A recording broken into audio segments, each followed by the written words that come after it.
내는 자들은 미혹을 받아 믿음에서 떠나 많은 근심으로서 자기를 찔렀도다. 아멘.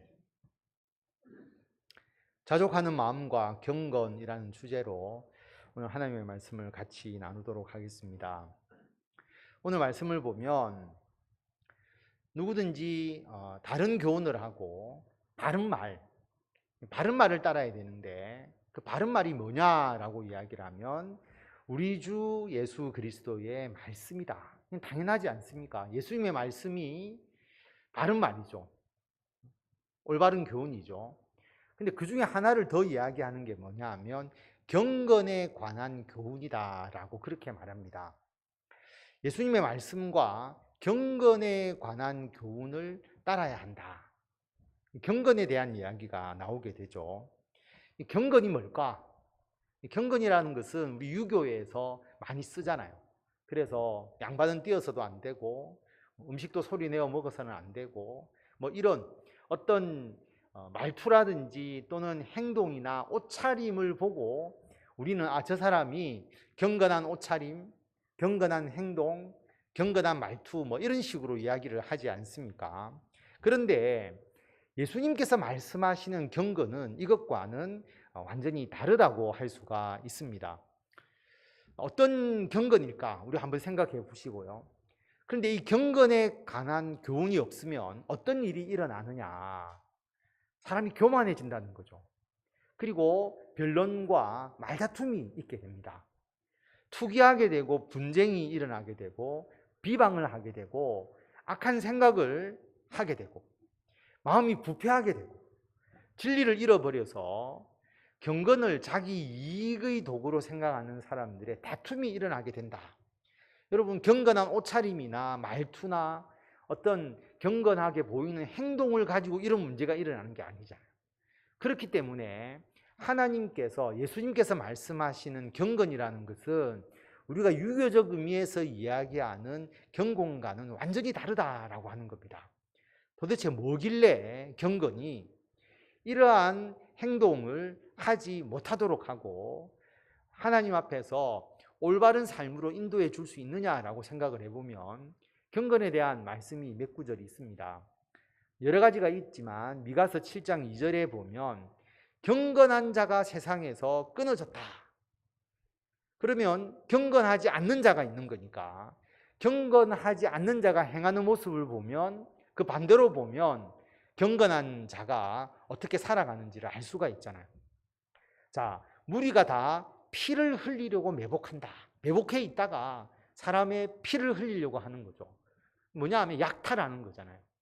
그물로 형제를 잡으려고 하고 사람들을 탁 올가미처럼 얽어매어서 그 사람이 나로부터 빠져나가지 못하도록 또 내가 저 사람이 가지고 있는 것을 탈취하려고 그렇게 도모하고 그렇게 악을 행하려고 하는 모습들을 여기서 볼 수가 있게 되는 거죠. 그리고 두 손으로 악을 부지런히 행하는도다라고 말합니다. 지도자와 재판관은 뇌물을 구하며, 뇌물을 구하는 것도 경건치 않는 행동이고, 권세자는 자기 마음의 욕심을 말하며 그들이 서로 결합했다. 다시 말하면 지도자와 재판관과 권세자들이 서로 결합하는 것. 정경유착, 정권과 언론의 유착 또는 사법과 또 권력자들의 유착, 전부 다 그걸 이야기하잖아요. 그래서 우리가 생각하는 경건과 하나님이 생각하는 경건은 굉장히 다르다라고 하는 겁니다. 어떤 거냐 하면, 자, 우리가 사람을 약탈하지 않고 사람들을 보호하고 선하게 그리고 올바르게 행동하는 것, 경제적으로나 사회관계 속에서 이것도 경건이고, 그리고 지도자와 재판관이 정의와 공의로서 행하는 것, 이것도 경건인 거예요. 그리고 서로가 권력자들이 결탁하지 않고 올바로 살아가는 것, 이것도 경건인 겁니다. 뿐만 아니라 야고보서 1장 27절에 보면 우리가 너무 많이 읽은 말씀이라서 여러분 다 잘 아실 건데 그래도 같이 한 목소리로 읽겠습니다. 하나님 아버지 앞에서 정결하고 더러움이 없는 경건은 곧 고아와 과부를 그 환난 중에 돌보고 또 자기를 지켜 새 속에 물들지 아니하는 그것이니라. 아멘. 하나님 앞에서 경건은 뭐냐 하면 고아와 과부를 돌보는 것이다. 환난 중에 돌보는 것이다. 자기를 지켜서 새 속에 물들지 않는 것이다. 이렇게 말씀하시거든요. 우리들의 개인적 신앙뿐만 아니라 고아와 과부를 환난 중에 돌보는 것도 경건이다. 그래서 악을 행하지 않고 정의와 공의를 행할 뿐만 아니라 다른 사람들에게 사랑과 선을 베푸는 것, 이게 경건이다라고 이야기를 하고 계시는 것이죠. 그래서 경건이라는 것은 어떤 옷차림이나 말투나 이런 게 아니고요. 우리들의 신앙의 구체적인 행위를 말하는 겁니다. 경건은 실천이라고 하는 거죠. 신앙의 실천, 우리가 행하는 것, 우리가 신앙생활을 하는 것, 이게 경건이지 우리들의 어떤 말투나 우리들의 행위가 경건을 나타내는 게 아니다라고 하는 것을 우리에게 말씀하고 있습니다. 그런데 실천인데, 실천을 가지고 이야기를 해야 되는데 이 경건을 실천의 도구가 아니라 논리적이거나 법률적인 쪽으로 이야기를 하게 되면 이게 옳으냐, 이게 그러냐, 이거 가지고 헛된 논쟁과 다툼만 일어나게 된다는 것을 말씀하고 있는 것입니다. 제가 초등학교 4학년 때 제가 도시에서 살지 않고 시골에서 살았습니다. 4학년 때 시골에서 살았는데, 시골에서 살았으니까 반장을 했겠죠. 그렇지 않습니까? 도시에서 나와서 살았으면 반장을 못했을 건데 시골 학교니까 초등학교 4학년 때 제가 반장을 해서 학급 회의라는 게 옛날에 있었지 않습니까? 그래서 앞에서 나와서 꼭 정해진 시간에 학급 회의를 해서 뭔가 의결을 해서 적어야 되는 이게 있어서 회의를 주재하는데 어떤 내용이 있었느냐 하면, 자, 우리가 예를 들어서 뭐 한 가지 일, 뭐 예를 들어서 청소를 깨끗이 합시다, 이렇게 의결을 하고, 그 다음에 한 애가 그럼 우리 청소 안 하면 어떻게 되는데, 이렇게 이제 질문을 한 거예요. 그래서 회의가 어떻게 진행이 됐냐면, 청소를 안 하는 아이들은 우리가 혼을 내자. 어떻게 혼을 낼 거냐? 그러면 우리가 지금은 아이를 때리면 큰일 나지만 예전에는 맨날 선생님에게 손바닥 맞는 것, 뭐 또 남자들은 엎드려 퍼쳐해서 엉덩이 맞는 것, 이런 게 일상적이었잖아요. 초등학교 때 손바닥은 뭐 굉장히 많이 맞은 것 같습니다. 물론 저는 모범생이었기 때문에 안 맞았지만 여러분들은 다 맞고 초등학교를 다녔겠죠. 자, 그래서 한 애가 그러면 청소하지 않는 아이들은 손바닥을 때립시다, 그렇게 이야기를 한 거예요. 한 애가 그러면 그냥 손바닥으로 때리면 안 되니까 어떤 걸로 때릴지를 이제 서로가 이해하기 시작한 겁니다. 그래서 한 아이는 대나무 막대기로 손바닥을 때려야 아프다. 근데 한 애가 그렇지 않다. 두꺼운 건 안 아프니까 가나다란 해초리로 때려야 더 아프다. 또 한 사람은 선생님이 가지고 있는 저 걸려있는 지봉으로 맞아봤는데 정말 아프더라. 그래서 어느 것으로 손바닥을 때릴 걸 가지고 막 열띠게 서로가, 맞아본 사람들이 알잖아요, 뭐가 아픈지. 그러니까 자기 주장을 막 하면서 이야기를 하니까 선생님이 도저히 보다가 안 되었든지 와서, 야, 어떻게 손바닥을 맞을 걸 논의하지 말고 청소를 어떻게 좀 잘할 것인지를 의논을 해라. 그걸 의논해야지 왜 손바닥 뭐 서로가 어느 것이 아프냐 이거 가지고 이야기하느냐, 그렇게 이야기를 하는 거예요. 가만히 생각해 보니까 지금에서도 아주 오래된 얘기인데 생각나는 걸 보면 참 올바른 것 같다라는 생각이 듭니다, 실제로 보면. 그리고 또 하나 생각나는 게 뭐냐 하면, 제가 초등학교 때 시골에서 나왔기 때문에 초등학교 때 그 전체 우리 그 6학년 때는 전체 학생을 대표하는 그게 있잖아요, 그죠? 그것도 이제 제가 이제 하면서 회의를 또 전체 1학년 6학년까지 반장들이 다 모여서 회의하는 거를 주제를 했는데 교육감이 와서 뒤에서 지켜보는. 그래서 안 그래도 뭐 좀 잘하지도 못하는데 이 내용을 이제 주제하게 된 거예요. 그런데 어떤 이제 이야기가 나왔냐면, 이게 좀 좋은 이야기가 나와야 되는데 한 애가 너무 좋은 이야기를 한 거예요. 그래서 이번 주에 우리가 해야 될 주제를 정하는데 공중도덕을 잘 지켜야 된다. 너무나 좋은 얘기잖아요. 그러니까 다른 이야기가 다 사라져버리고 공중도덕을 지키자는 게 이번 주 주제로 딱 선정이 된 겁니다. 그래서 공중도덕을 어떻게 지켜야 되는지를 1번, 2번, 3번, 4번 다 이제 열띠게 논의를 하고 딱 마쳤는데, 이제 지도하신 선생님이 교육감께서 한 말씀 아이들에게 지도를 해 주시죠. 딱 그러니까 뭐라고 이야기하셨느냐 하면, 참 초등학교 6학년 일인데도 제가 기억을 하죠. 교육감 선생님이 이렇게 이야기하셨어요. 공중도덕을 지키자고 하는 것은 너무나 큰 주제다. 초등학생들이 그걸 어떻게 지킬 수 있겠느냐. 그거보다 지금 가을이 되어서 학교에 낙엽이 많이 떨어져 있다면 이 낙엽을 어떻게 정리해서 우리가 학교를 깨끗하게 할 것인지를 논의하는 게 더 중요하다라고 그렇게 이야기를 하는 거예요. 저는 그 말씀이 지금도 생각이 납니다. 뭐냐 하면, 자, 논리적으로 보면 공중도덕을 잘 지키자라는 게 어떤 학교의 그 가르침이나 그 당시에 배운 거하고 맞지만, 그것 가지고 우리가 어떻게 공중도덕을 지킬 건가를 아이들끼리 논의를 하게 되면 허망한 논의에 그쳐버리게 되는 거죠. 실천적 과제가 되지 않는다는 겁니다. 근데 교육감은 뭐라고 이야기했느냐 하면, 지금 학교에서 가장 필요한 게 뭐냐? 낙엽이 많이 져서 학교가 굉장히 지저분하다면 공중도덕을 논하기 이전에 학교를 어떻게 깨끗하게 관리하는지를 학생들이 의논하고 그걸 추진하는 게 맞다. 제가 그 교육감의 이름이라도 좀 기록했든지 사인이라도 받아놓든지 해야 되는데, 굉장히 시적절하게 좋은 지도를 해 주신 것 같습니다.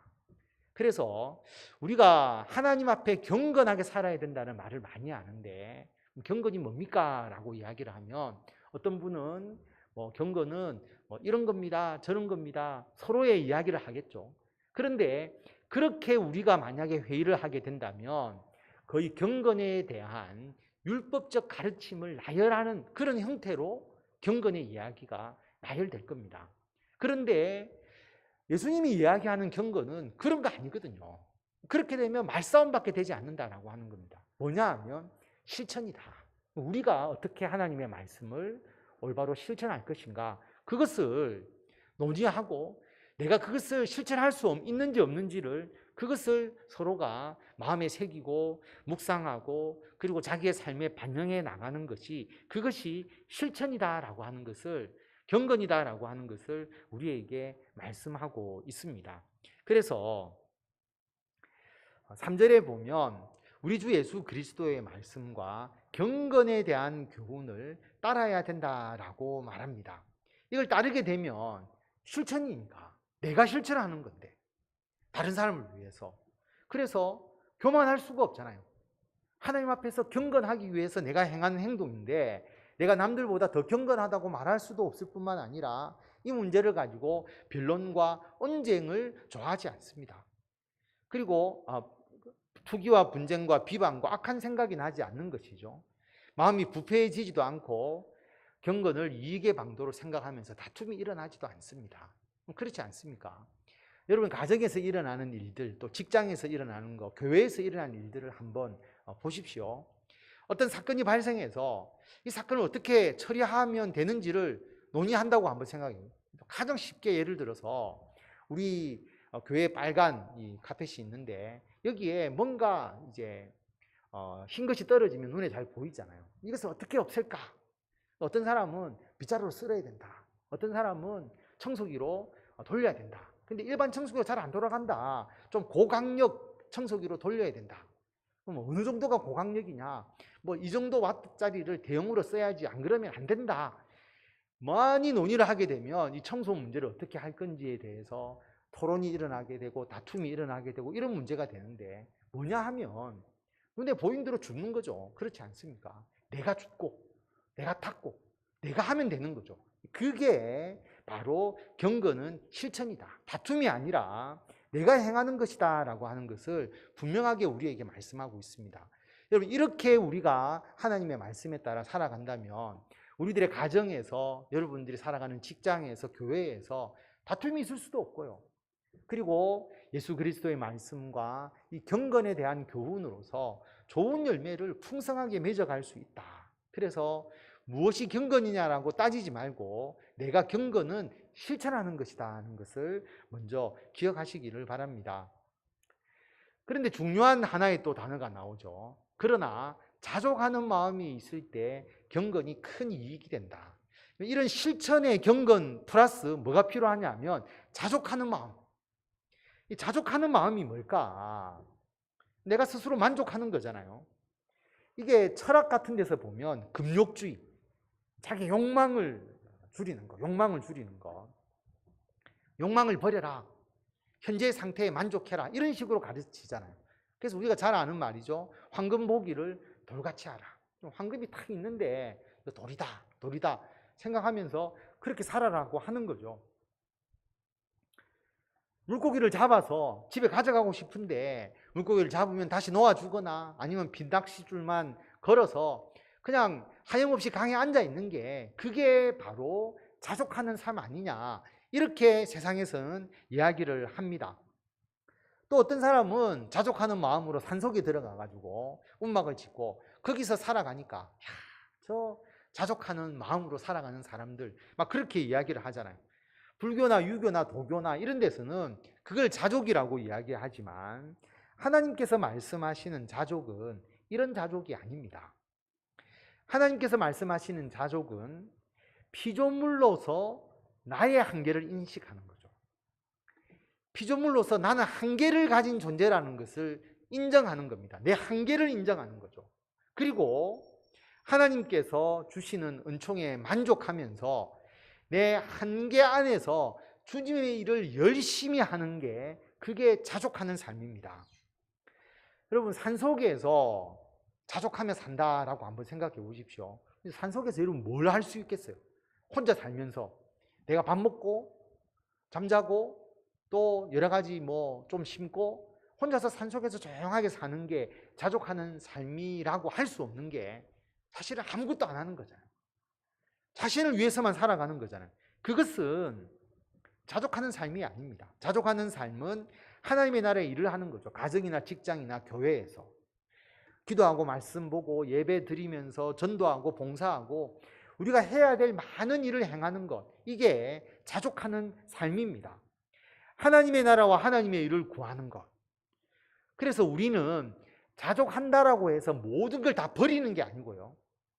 우리들이 오히려 더 가지게 되는데 뭘 가지느냐 하면 거룩한 욕심을 가지게 됩니다. 자족한다고 해서 다 버리는 게 아니고요. 거룩한 욕심을 가져야 된다라고 하는 겁니다. 그래서 욕심이 있어야, 나쁜 욕심이 아니고 거룩한 욕심이 있어야, 의지가 있어야 우리가 뭔가를 할 수가 있잖아요. 여러분, 하나님의 일을 하는데도 거룩한 욕심이 필요하거든요.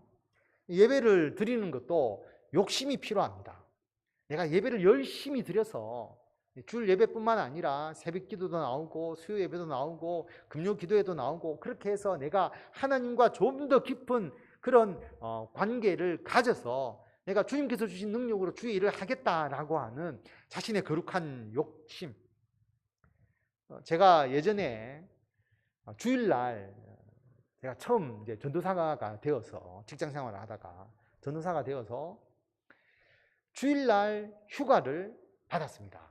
처음으로 휴가를 받아서 제가 서울에 있는 한 번쯤은 가보고 싶은 좀 큰 교회를 돌아봤습니다. 뭐 그 교회가 좋아서가 아니라 그냥 한 번쯤은 예배를 드려보고 싶더라고요. 그래서 그때는 이제 주일날 휴가를 끼워줬기 때문에 올라갔는데 놀란 게 뭐냐 하면요. 제가 있던 교회는 예배당에 다 앉아서 예배를 드려도 자리가 남았거든요. 그러니까 사람들이 자기의 예배 자리에 대한 경쟁 심리가 없는 거예요. 언제든지 와도 앉을 수 있고 또 대부분의 교회에서는 지정 자리가 있잖아요. 딱 보면 수요 예배 때 항상 요 구도로 앉으시거든요. 대부분 다. 누가 여기에 이름을 적어 놓지도 않았는데 항상 본인이 앉는 자리가 있어요. 그런데 다른 사람이 그 자리에 안 앉는단 말이에요. 우리가 딱 서로 아니까. 주일날에도 그렇고 그 자리에 대부분 앉아 있고 또 다른 자리가 많이 있으니까.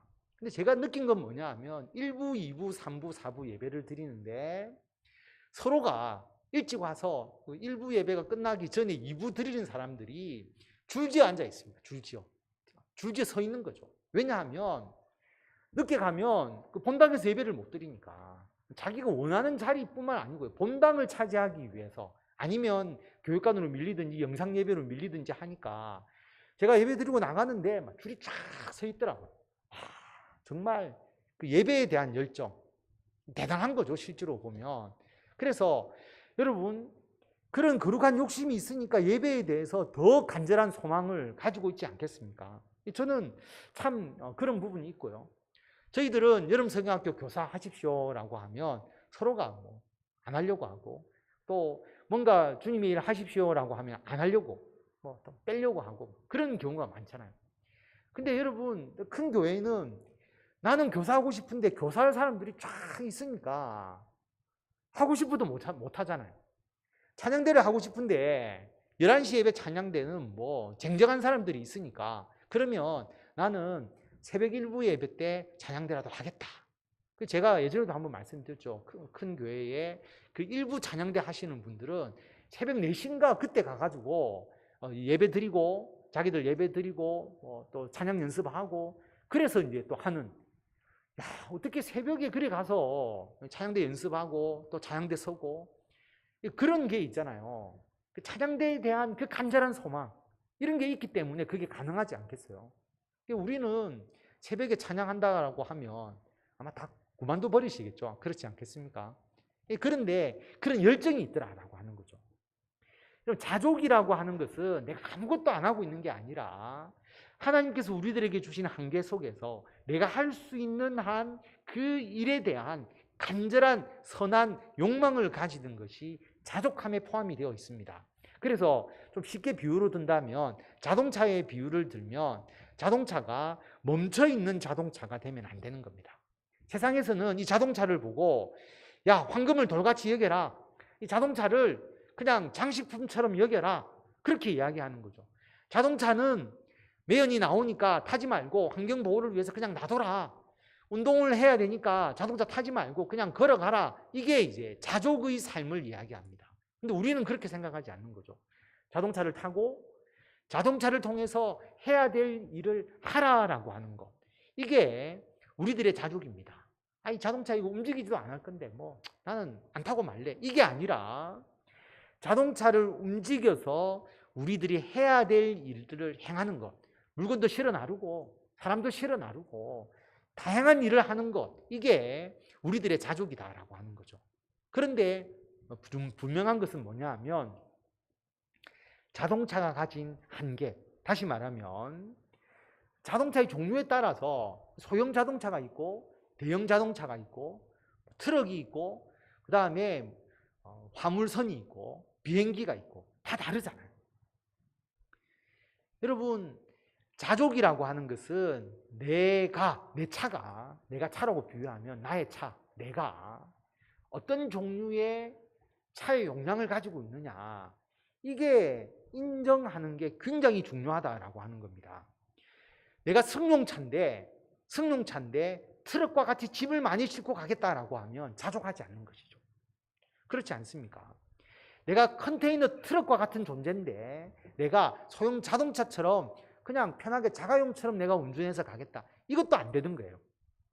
그래서 내가 주님의 일을 하는데 그 일의 양, 할 수 있는 그 양은 하나님께서 우리들에게 한계를 쥐어주셨기 때문에 거기에 따라서 일하는 것이 자족이다라고 하는 것입니다.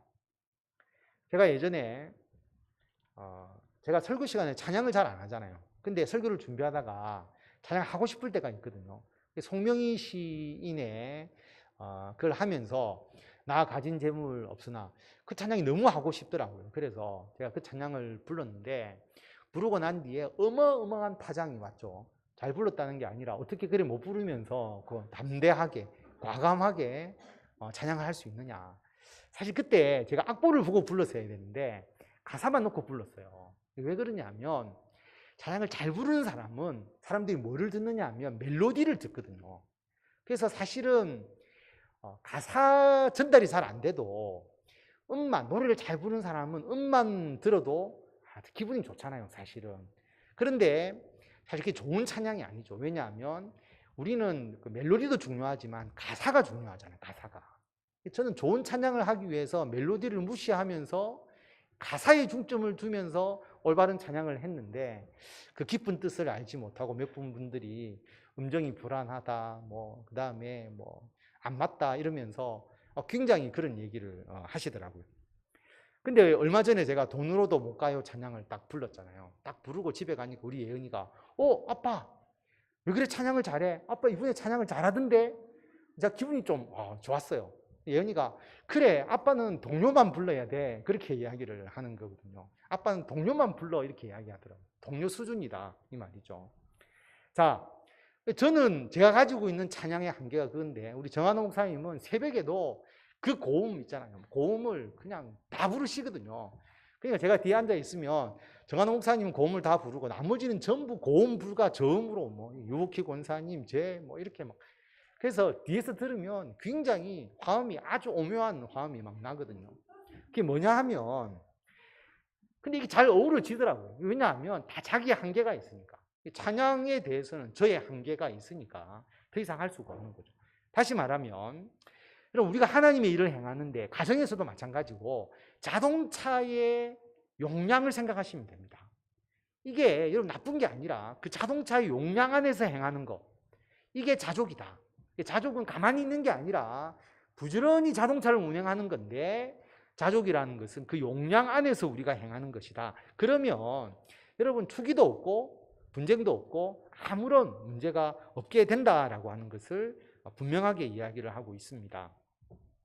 또 다른 이 자족하는 마음이라고 하는 것은 자동차 기름이 충분하다라고 하는 마음을 가지는 거죠.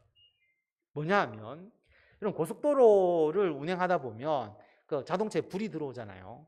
이제 기름이 부족하다 불이 들어오면 처음에는 막 불안했는데 나중에 어떤 분이 불이 들어와도 다음 휴게소까지 갈 수 있는 기름의 양이 남아있다. 걱정하지 마라 라고 이야기를 하더라고요. 그것도 자족이고요. 그 다음에 주유소에 들어가서 내가 기름을 가득 채우려고 하는 거. 가득 채우는 것까지는 괜찮은데 내가 가지고 있는 그 기름 탱크 이상을 채울 수가 없잖아요. 그것까지만 내가 채운다 하는 것. 이게 바로 자족입니다. 왜 자족할 수 있습니까? 여러분 기름을 왜 딱 기름 탱크 용량만큼만 채우죠? 불안해서 내가 다른 탱크를 가져다가 뒤에 트렁크에도 싣고 뒷좌석에도 싣고 가야 되지 않습니까? 근데 왜 그러냐 하면 기름 용량 탱크만큼 채우면 다음 주유소 가서 내가 기름을 넣을 수 있다라고 생각하는 거죠. 그게 자족입니다. 뭐냐 하면 하나님께서 우리들의 삶에 때에 따라서 부지런히 공급해 주신다는 겁니다. 무엇을 먹을까, 무엇을 입을까, 무엇을 마실까 걱정하지 않고 자족하는 마음으로 내가 가지고 있는 용량의 기름을 딱 채워서 주님의 일 열심히 하면 그게 떨어질 때쯤 되면 주님께서 채워주시고 또 채워주시니까 우리가 뭐에 대해서 욕심을 가지 않는 거죠. 굳이 내가 기름을 사서 트렁크나 뒷좌석에 꽉꽉 채워두려고 생각하지 않는다라고 하는 겁니다. 그게 자족의 마음이죠. 그래서 우리가 세상에 아무것도 가지고 온 것이 없음에 또한 아무것도 가지고 가지 못하리니 우리가 먹을 것과 입을 것이 있은즉 족한 줄로 알 것이니라. 아무것도 없이 살아야 된다는 게 아니라 내 차에 내 기름 탱크에 그 정도만 가득 채워 놓으면 된다라고 하는 것을 말하고 있습니다. 여러분 그 자족하는 마음이 없게 되면 차에 기름 탱크를 계속 추가로 채우게 되거든요. 한번 생각해 보십시오. 자동차에 여기에도 기름 탱크 저기에도 기름 탱크 다 차 있으면 그 차로 무슨 일을 할 수 있겠습니까? 아무것도 하지 못하죠. 기름 탱크가 많은데 정작 그 차는 제대로 움직일 수가 없다라고 하는 겁니다. 자족하는 마음이 없으면 하나님의 일을 제대로 할 수가 없어요. 그 기름 탱크 때문에 움직이지 못하는 그런 상황이 되어버린다라고 하는 겁니다. 그래서 9절에 보면 부하려 하는 자들은 부자가 아닙니다. 부자는 이라고 말하지 않았고요. 부하려 하는 자들 기름 탱크 자꾸 채워 넣으려고 하는 사람들은 시험과 올무와 여러 가지 어리석고 해로운 욕심에 떨어지게 된다. 그게 파멸과 멸망에 빠지게 하는 것이다. 나중에는 기름 탱크에 둘러싸여서 아무것도 하지 못하는 그런 결과의 나락으로 빠지게 된다라고 하는 것이고요. 돈을 사랑함이 일만 악의 뿌리가 되나니 이것을 탐내는 자들은 미혹을 받아 믿음에서 떠나 많은 근심으로서 자기를 찔렀다. 돈을 사랑하게 되면 일만 악의 뿌리가 된다라고 하는 겁니다. 뿌리가 되니까 여기서부터 모든 악이 다 피어오르는 거죠. 다 생기게 되는 겁니다. 그래서 이것이 믿음에서 떠나게 된다라고 하는 겁니다. 아까 경건, 당연히 경건한 삶이 안 되는 것이죠. 이게 안 되면 경건은 도저히 이루어질 수가 없다라고 하는 것을 이야기를 하고 있습니다. 그래서 욕심을 내어서는 안 된다라고 하는 거죠. 교회도 그렇잖아요. 그래서 한국 교회를 보면 욕심을 내어서 큰 건물에 대한 욕심, 분명히 성도 수도 작고 그 교회가 지향하는 게 대형 교회가 아닌데, 대형 교회는 뭐가 중요하냐면 예배가 굉장히 중요하잖아요. 그러면 설교하시는 분도 좀 대형 교회에 맞는 그런 제스처든 또 그런 설교의 내용이든 그런 표정이든 음성이든 그런 교회가 되어야 되고, 그 다음에 시스템이나 이런 게 다 갖춰져야 되는데, 여러분 그렇게 되는 교회와 그렇지 않은 교회는 차이가 있거든요. 근데 작은 교회가 그걸 흉내낼 수 없잖아요. 어제 정한호 목사님이 사실 특강을 했는데 사실 굉장히 어렵습니다. 2시간 넘어 동안 진짜 아무도 없는 데서요. 저는 사무실에서 계속 이제 영상 작업을 해드렸고, 혼자서 그냥 막 이렇게 2시간 강의하는 게 굉장히 힘들거든요. 흥이 안 나잖아요. 그런데 그렇게 강의를 하셨어요. 그런데 다른 교회는 아마 큰 교회에서 했다면 훨씬 더 영상이, 정한호 목사님 여기도 비추고 저기도 비추고 TV처럼 이렇게 했을 건데, 카메라는 하나밖에 없죠. 또 제가 뒤에 앉아서 이렇게도 해보고 저렇게도 해보면서 최대한 그 영상이 잘 찍히도록 해봤는데, 아무래도 작은 교회 한계는 있겠죠. 영상을 보면 대형 교회가 하는 영상과 우리가 하는 영상이 차이가 있고요. 대형 교회는 거의 방송국 수준으로 시스템을 갖추고 있지 않습니까? 그렇게 운영을 하거든요. 그런데 작은 교회가 우리도 영상이나 또는 교회의 어떤 시스템을 이렇게 가자, 그렇게 한다고 해서 그런 영상과 그런 내용이 나오느냐? 그렇지 않다라고 하는 겁니다. 결국 뭐냐 하면 자족하는 것, 자신의 한계를 넘지 말아라 라고 하는 것, 자신의 자동차의 기름 탱크 용량을 넘어서는 안 된다라고 하는 것, 부하려 하지 마라, 기름 탱크만 잔뜩 싣고 다니려고 하지 마라. 자기의 차에 맞게, 내 차가 화물트럭인지 소형차인지, 화물트럭은 부지런히 화물을 날라야 되는 것이고요, 사람을 날라야 하는 것인지, 빠르게 멀리 비행기처럼 날아가야 하는 것인지, 아니면 천천히 많은 사람을 날라야 하는 것인지, 자기의 특성에 맞게 하나님을 위해서 잘 일하면 된다라고 그렇게 우리에게 말씀하고 있는 것입니다. 그래서 오늘 말씀은 우리들에게 자족하는 마음과 경건에 대해서 말씀하고 있습니다. 경건은 하나님 일을 열심히 하는 것이고요, 그리고 자족하는 것도 그 안에 열심히 일하는 게 포함이 되어 있습니다. 그러나 우리가 가지고 있는 차의 특성, 그리고 그 차에 들어있는 기름 탱크의 용량 이상 채우려고 해서는 안 된다. 그러면 기름 탱크가 오히려 더 많아져서 내 차가 제대로 일하지 못하게 해버린다. 자족하는 마음, 내가 가지고 있는 기름 탱크로 다음 휴게소까지 분명히 가서 주유할 수 있다는 확신, 그리고 끊임없이 주님께서 내 이 기름을 채워주실 것이라는 확신, 이게 자족하는 마음이다라고 하는 것을 기억하시고, 우리는 이 자족과 경건을 통해서 주님의 일을 열심히 잘 감당하시고 좋은 열매를 맺으시는 성도 여러분들이 다 되시기를 바랍니다. 기도하겠습니다. 하나님 은혜를 감사드립니다. 우리들에게 경건을 말씀하시고 자족을 말씀하셨습니다.